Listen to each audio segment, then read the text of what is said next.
Welcome back, everybody. This is Eric and Chad here with Iraq Veteran 8888. Today, we've got another Gun Gripe episode for you, and we are going to be chatting a little bit about the nuking of the filibuster. And this is, obviously hasn't happened, but could happen. And we certainly don't want it to happen. And this has some pretty serious connotations for pending gun control legislation that is sitting before the Senate right now, H.R. 8 and H.R. 1446, which have passed the House, and they've been basically submitted to the Senate for consideration. So it doesn't have a lot of support in the Senate. Okay, right now, every indication that I've read in regards to those two bills is that it certainly doesn't have a ton of support. And traditionally in the Senate, what tends to happen, and it usually is specifically the Senate that takes this type of an approach more times than not. Bipartisan legislation will generally get the blessings of the Senate if there is a sort of a unanimous consensus amongst both groups that, hey, this is something we all want, right? Traditionally, the Senate tends to look down their nose and frown upon partisan legislation that is obviously extremely one-sided. And that, of course, gun control, traditionally, and what has been and what will continue to be very much a one-sided part of the equation in terms of the group of people that wants it passed versus the people that don't.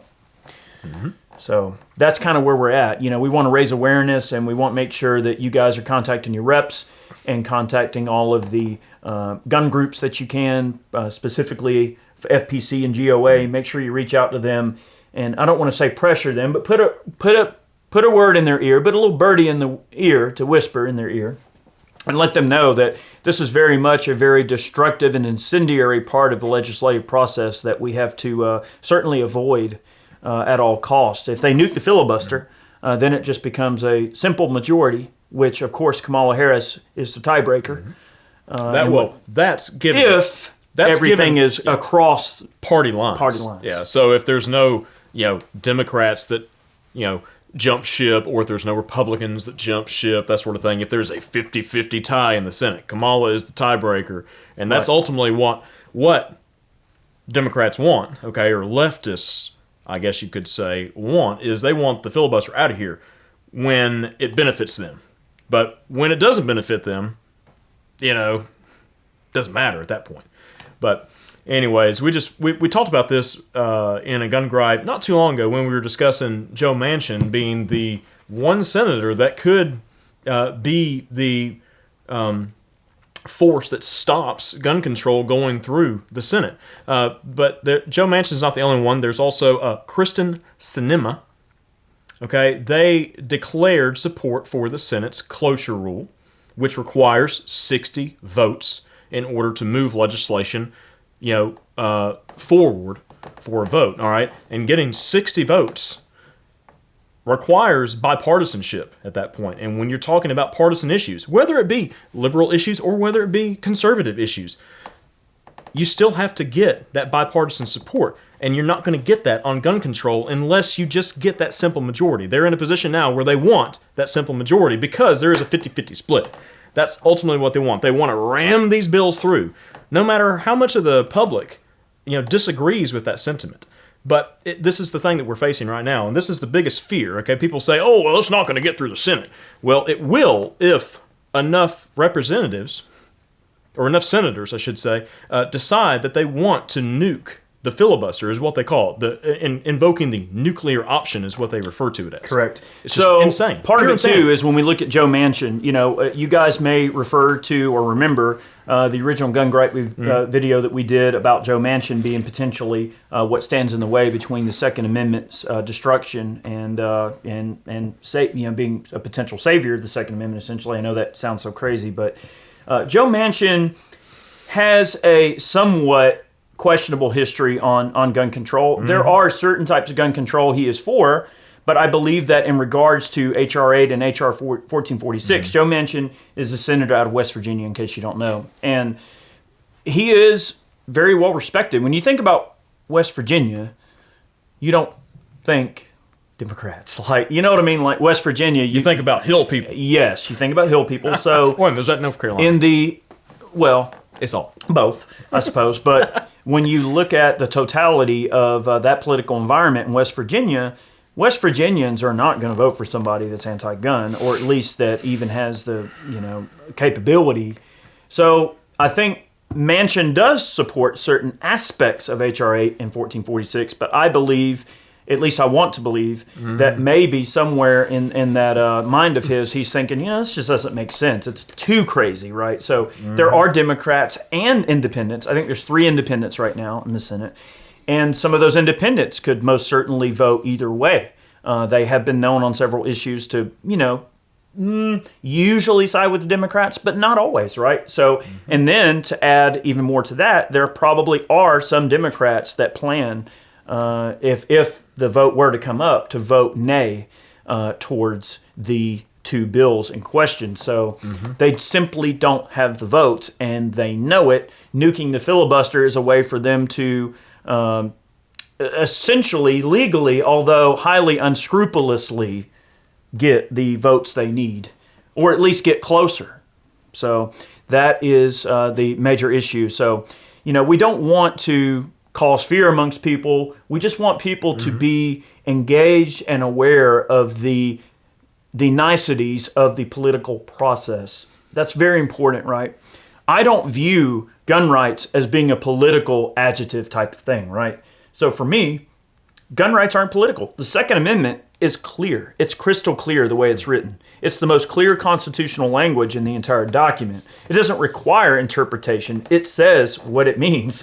I mean, so as far as I'm concerned, that's where the buck stops. Okay, here we go. Let's move on in liberty and live our lives. But unfortunately, it's not us you have to worry about, the pro-gunners.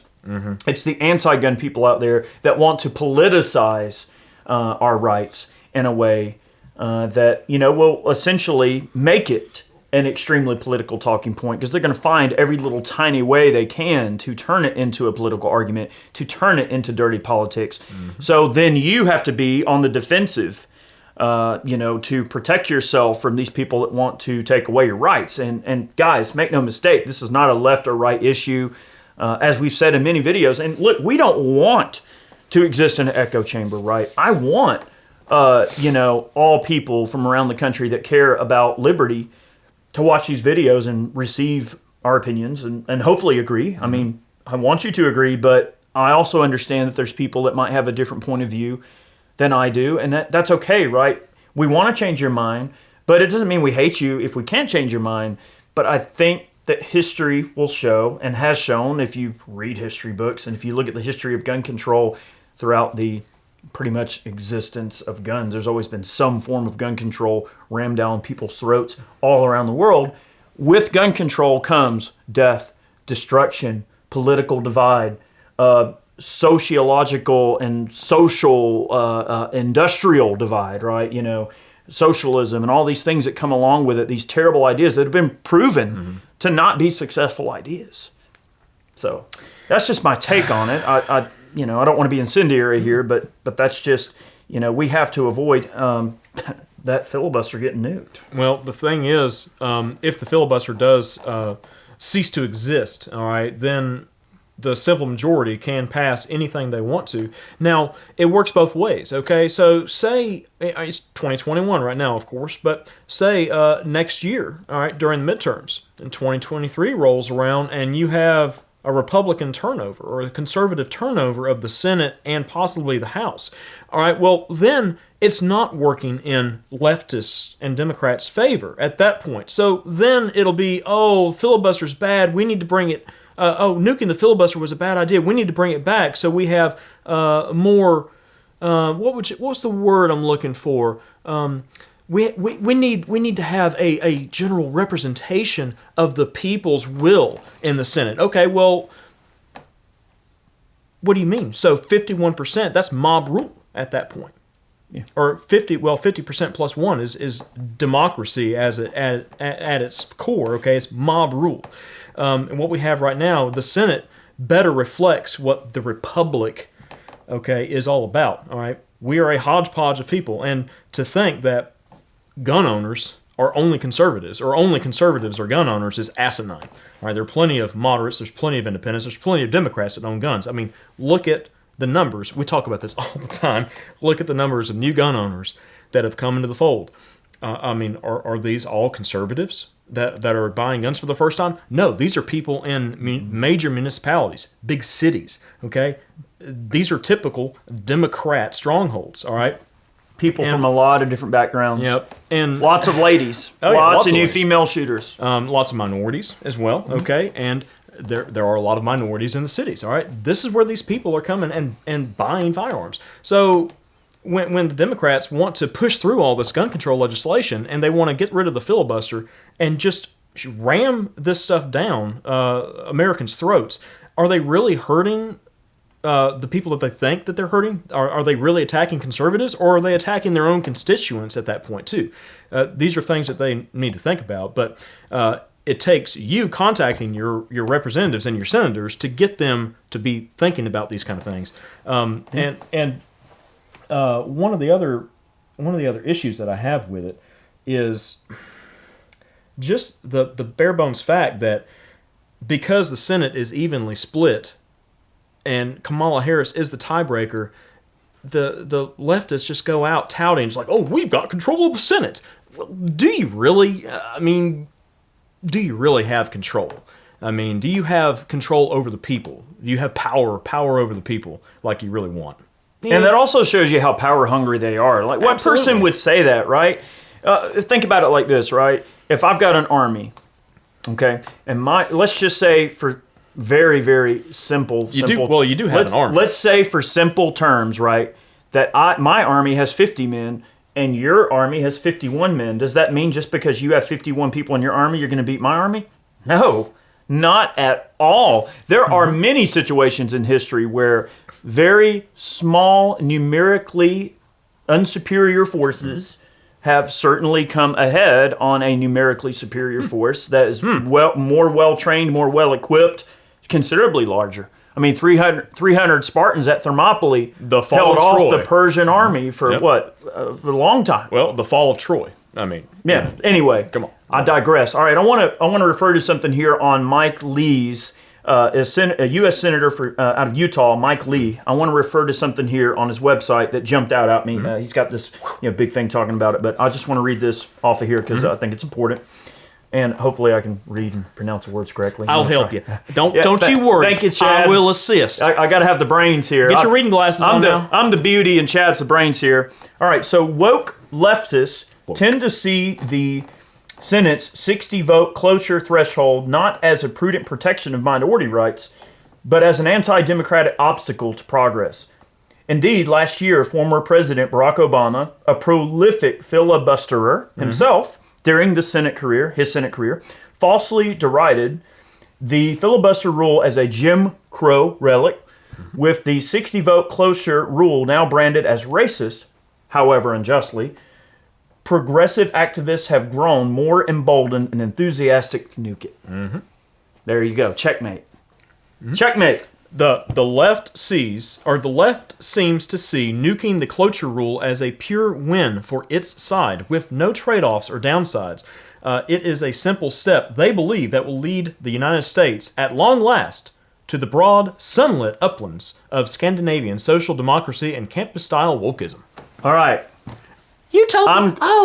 Progressive utopia. I'm glad that we have arrived on this threshold. Okay, Scandinavian social democracy and campus-like wokeism. Scandinavian social democracy. All right. Okay. Oh boy, here we go. We're gonna step right out on this ledge right now. Oh, okay. Lordy. I need a stiff drink. What color are the people in the Scandinavian countries?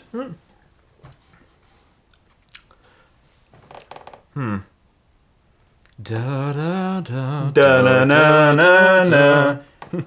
So what the left essentially wants, right? They don't realize that they want a society without minorities. That's what that's telling, right? That's what they really want. They claim to be, woke and all this and all inclusive and everything like that. But But are they? But they just want to use minorities to get there. But are they? Sorry. I mean, one could argue. Just saying. Just saying. I mean, I look. I try to present. I have to read the information in front of me and process it in the way that I know how to process it. Right. Yep. So. All right. So look, let's think about this for a minute too. All right.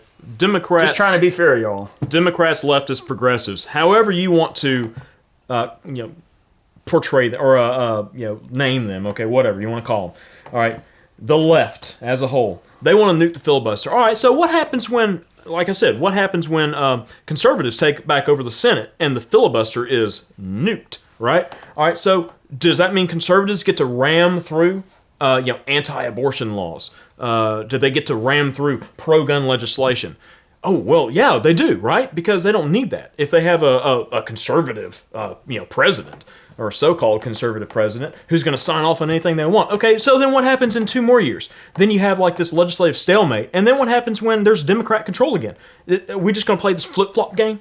I mean, we're going to go from conservative values back to progressive values, and just what direction are we going to take here? I'm going to go on to paraphrase Lee a little bit more. We're going to put this particular statement in the description box below because I believe that people need to really holistically understand where Lee is coming from here. Okay, out of Utah. Yep. Contrary to most commentary, it actually is not hard to pass any and all, as I said earlier, any and all legislation in the Senate. Rather, it's hard to pass one-sided or ideologically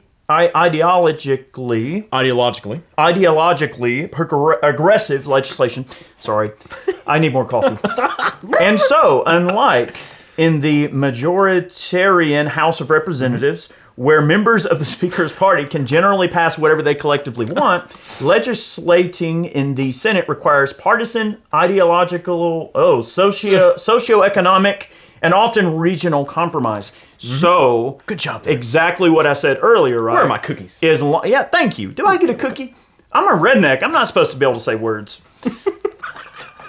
And I'm a redneck, so I'm supposed to be, this evil person, right? Well, anyway. Well, look, guys. We're just dumb rednecks. We're trying to be fair here. We're trying to look at this objectively and through the lens of fairness, right? So, well, look. So, any of these one-sided bills that go through, even on the conservative side, which some I agree with, some I don't. Okay, because that's sort of my political leaning. Okay, more conservative, a little libertarian, that sort of thing. It's kind of weird, but. You're a cow eating on the middle of the fence, on the right side of the fence. Well, look, I saw a cow this morning. I had to pull over. I thought it got stuck in the barbed wire or it was going to. It wound up getting through to the greener side of the field. So I thought I was going to have to go out there and cut this barbed wire and repair it for this dude. I do think that the grass is greener on this side, though. I think so. But that's just all right. So do these one-sided pieces of legislation really, truly represent America as a whole? I mean, anti-gun legislation, the stuff that they're trying to push through, assault weapons bans. I mean, we have some of these guns that Dianne Feinstein wants to see banned and has wanted to see banned for years and years and years. And with any luck, she will never see them banned while she is on this earth. Okay? But is it really representative of the American people as a whole? Is it really good for America as a whole? If we had a different type of legislative structure, if we didn't have a constitution that protected certain unalienable rights, then we would be just like New Zealand after the Christchurch shooting, okay? And with the stroke of a pen, okay, guns are banned. Semi-autos are banned, blah-diddy-blah. Well, how's that working out for them? You can read about New Zealand's gun control and the effects thereof and how crime has spiked because obviously there's not as much of a deterrent out there for criminal activity now because they know that the populace, the law-abiding populace, has been partially disarmed. America has a populace, like the way we have a culture of self-defense mentality. Well, and that's what separates us from many other parts of the world. Now, there's other parts of the world, like I think, what was it, the Czech Republic just had a newly drafted constitutional right added, basically in their country's constitution. They have the right to protect themselves and to bear arms, and like that's their awesome. version of the Second Amendment. Yeah, their version of the Second Amendment, which is amazing. I'm proud to hear it, right?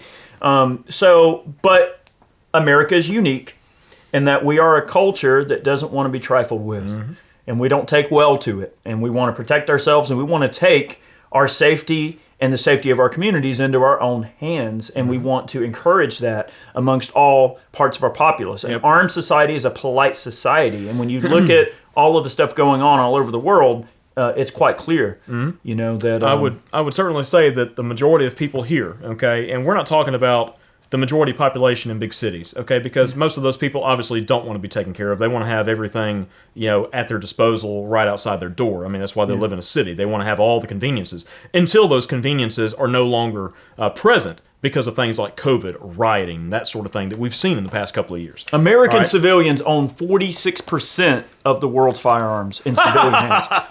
Okay.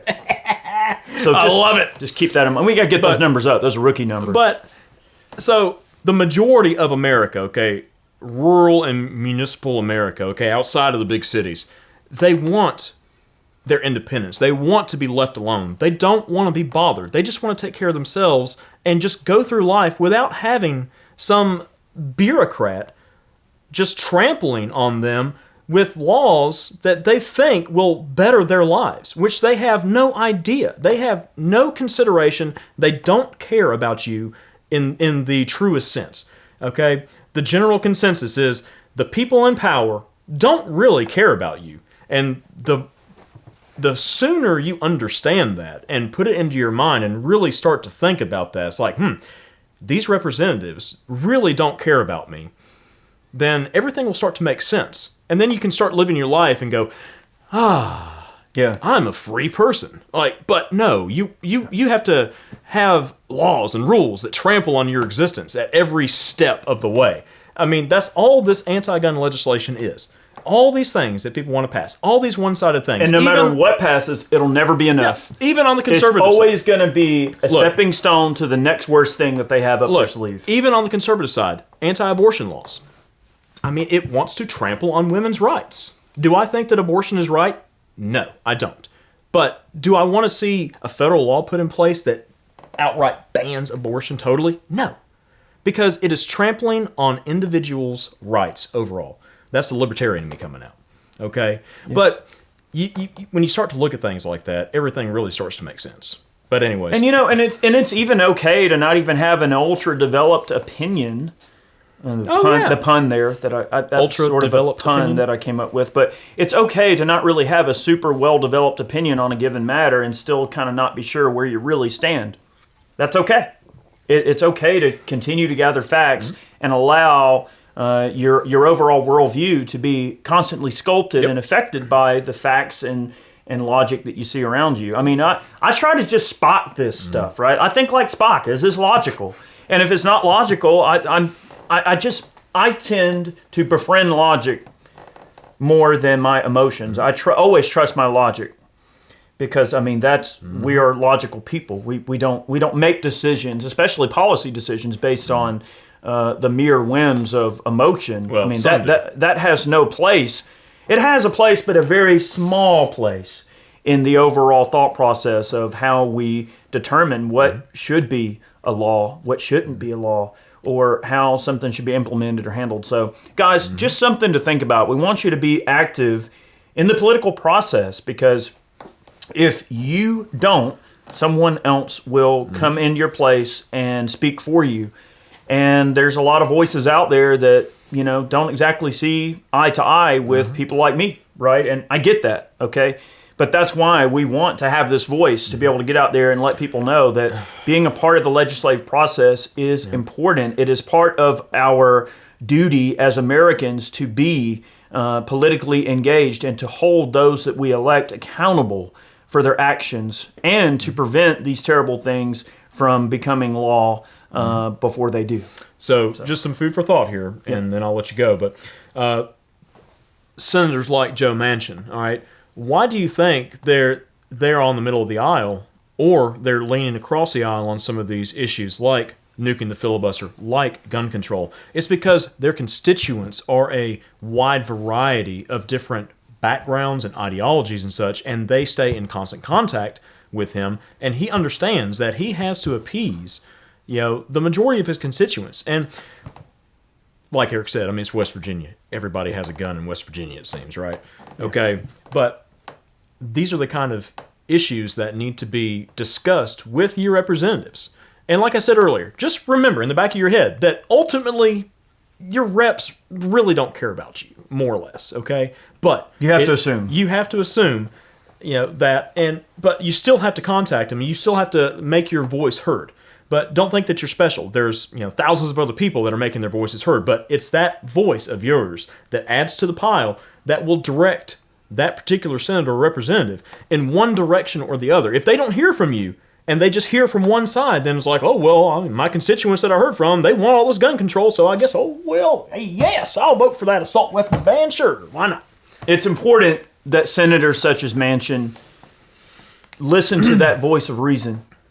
And we're not saying just Manchin, senators like Manchin. There are many of you, I know, if you're listening, maybe you are, maybe you aren't, or maybe their constituents are listening. Maybe. But it's important that people like Manchin hold true to their principles and listen to the voice of reason. And that's all we're asking, is to make sure that you encourage, especially those that might be fence sitters in either direction, to make sure that they are listening to the voice of reason and listening to your concerns as a citizen. So, yep. All right, guys, have a great day. We really appreciate it. Hopefully we didn't go down too many rabbit holes. We always go down the rabbit hole. We're going to find Alice eventually. We're down there somewhere. But anyway. Well, find a rabbit and make me some stew. Yeah, do something. But we really appreciate it. And I want to take a moment to thank all of the folks that support us on Patreon monthly.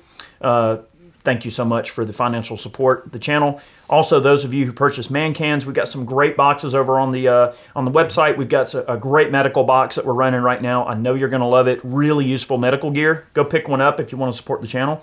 Also, over on Ballistic Ink, we've got tons of great t-shirts and all kinds of goodies over there. Armor, sunglasses, all kind of great merch you can go over and pick up. And all of those funds go right back into helping to support our channel. So if you wish to directly financially support us, those are the most direct ways you can do so. Have a great day. Many more videos on the way. We'll see you soon. See you guys.